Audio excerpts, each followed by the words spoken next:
Sejarah perkembangan pasar modal Indonesia. Pasar modal di Indonesia sudah ada sejak zaman pemerintahan kolonial Belanda. Menurut buku yang berjudul Efek ten Gid yang dikeluarkan oleh Vereniging voor den Effect ten Handel pada tahun 1939, transaksi efek telah berlangsung sejak 1880, namun dilakukan tanpa organisasi resmi, sehingga catatan tentang transaksi tersebut tidak lengkap. Pada tahun 1878, terbentuk perusahaan untuk perdagangan komoditas dan sekuritas, seperti Dunlop & Co., cikal bakal PT Perdanas. Pada tanggal 14 Desember 1912 di Batavia atau sekarang Jakarta, pemerintah Hindia Belanda mendirikan bursa efek pertama di Indonesia dengan nama Vereniging voor den Effect ten Handel.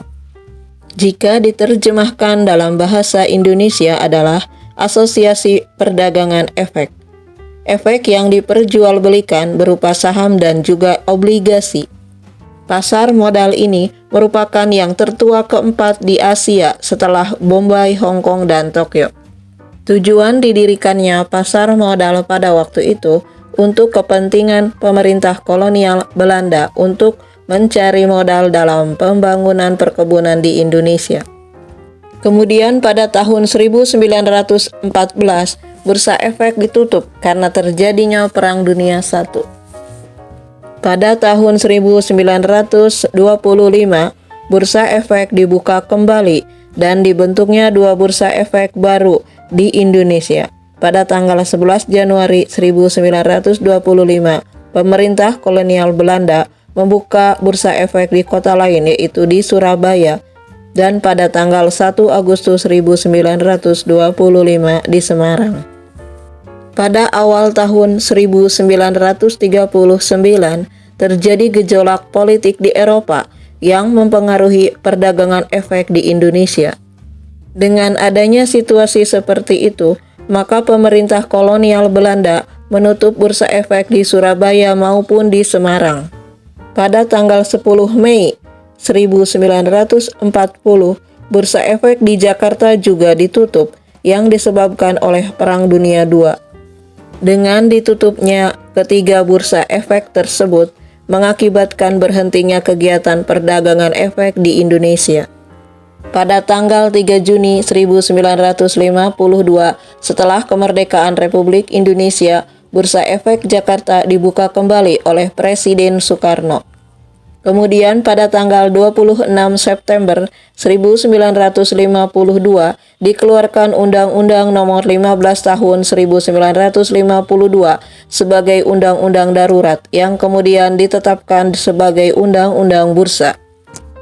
Pada tahun 1956 sampai 1977, bursa efek kembali tidak aktif ketika ada program nasionalisasi perusahaan Belanda.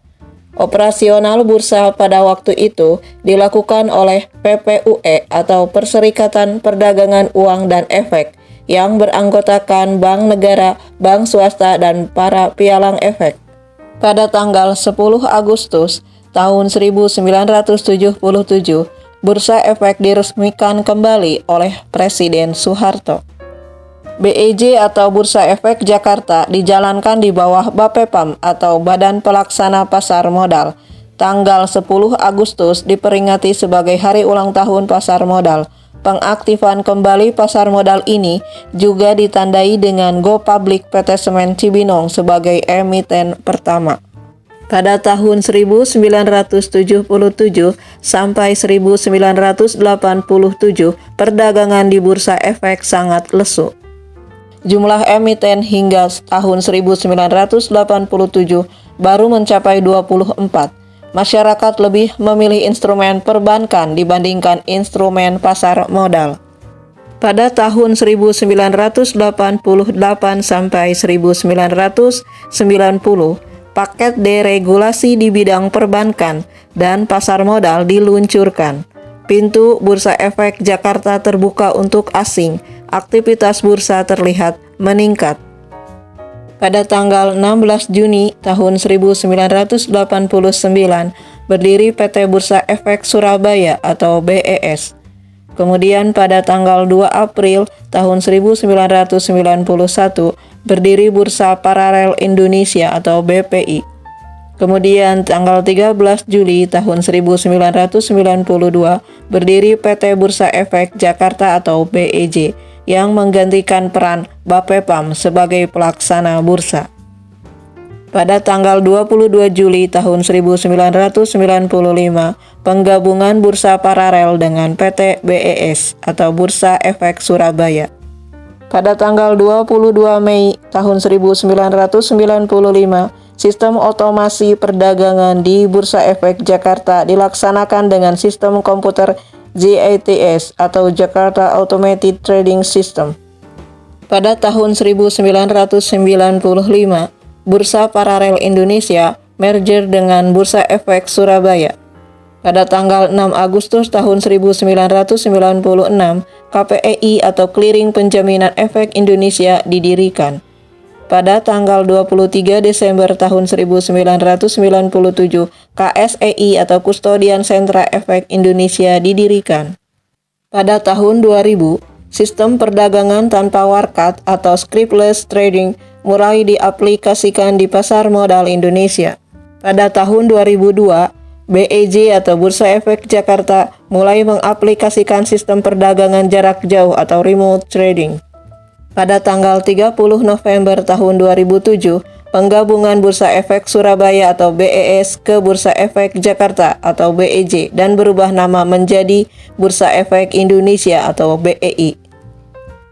Pada tanggal 10 Agustus tahun 2009, PHEI atau Penilai Harga Efek Indonesia didirikan.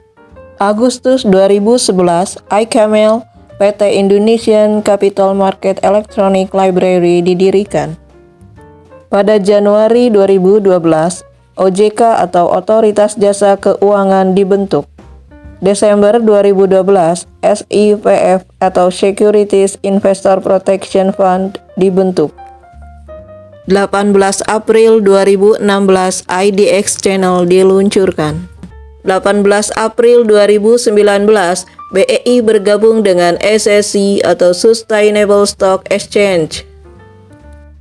10 Agustus 2020, EIPO diluncurkan. EIPO adalah singkatan dari Electronic Indonesia Public Offering, sebuah sistem elektronik yang memungkinkan investor membeli saham pada penawaran perdana atau IPO secara daring melalui platform berbasis web.